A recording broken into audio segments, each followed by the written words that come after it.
Bonjour à tous, on commence ce tour de la presse sportive par la soirée de gala qui s'est déroulée hier à la U-Arena de Nanterre. 20 ans après leur sacre, les joueurs de France 98 ont battu une sélection FIFA de la même époque, 3-2. Henry, Zidane et Candela ont été les buteurs français. Ce fut surtout une soirée historique, comme le rapporte la Provence, avec la présence de quasiment tous les champions du monde. Une belle fête qui a ravi les 30 000 spectateurs présents. Et juste avant ce match, il y a eu un coup de tonnerre sur la planète football. À la recherche d'un entraîneur après le départ de Zinedine Zidane, le Real Madrid a annoncé à la surprise générale que ce serait Julen Lopetegui, l'actuel sélectionneur de l'Espagne, qui coacherait les merengues la saison prochaine.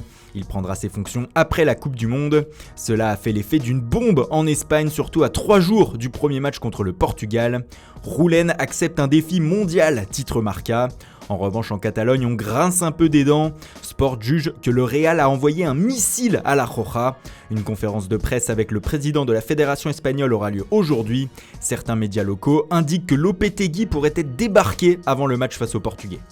On reste dans l'actualité du Real Madrid, mais du côté des joueurs désormais. Selon AS, les triples champions d'Europe en titre tiennent leur première recrue de l'été. Il s'agit de Rodrigo, la pépite brésilienne de Santos. Ils vont débourser pas moins de 45 millions d'euros pour enrôler le joueur de 17 ans. L'agent du prodige a confirmé l'information en indiquant que Liverpool, le PSG et le Barça étaient aussi sur le coup.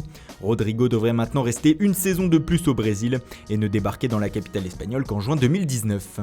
En Italie aussi, on parle transfert et bien sûr argent. Comme le rapporte la Gazzetta dello Sport, Arsenal aurait fait une proposition de 30 millions d'euros à la Sampdoria pour son milieu de terrain uruguayen Lucas Torreira.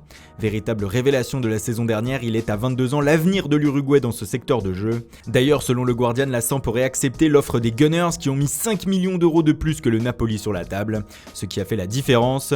L'officialisation d'un transfert pour 5 ans devrait être effective sous peu. Autre transfert sur le point d'être conclu, celui de Thomas Lemar. Comme le rapporte le quotidien L'Équipe sur sa une, l'international français va rejoindre l'Atlético Madrid. Un accord de principe a été trouvé hier entre les Colchoneros et Monaco pour le transfert de l'ancien Canet. Il pourrait y retrouver Antoine Griezmann qui n'a toujours pas indiqué son choix quant à son avenir. Mais selon la presse française, le buteur des Bleus devrait rester. Tout ça nous amène à la Coupe du Monde qui fait aussi la une du média. Et hier, les Bleus ont pris un coup de chaud à l'entraînement. En effet, Kylian Mbappé a écourté sa séance après avoir reçu un coup à la cheville, mais plus de peur que de mal pour le Parisien. En revanche, l'inquiétude grandit autour de Djibril Sidibé. Le défenseur latéral droit est touché au genou et pourrait être amené à renoncer au mondial, indique l'équipe. Une mauvaise nouvelle à 4 jours de l'entrée en lice des Bleus. Et on termine par une autre Coupe du Monde, celle de 2026. Comme l'indique AS, c'est aujourd'hui que l'on connaîtra le choix de la FIFA quant au lieu où se déroulera le Mondial 2026. Le Maroc est en lice face au trio États-Unis, Canada, Mexique. Le continent nord-américain fait figure de favori, mais les Marocains ne partent pas battus d'avance pour autant. Rappelons que la Coupe du Monde 2026 sera la première à 48 équipes. Voilà, c'est tout pour ce matin. Merci pour votre fidélité. Bonne journée à tous et rendez-vous dès ce soir pour un nouveau journal du Mercato.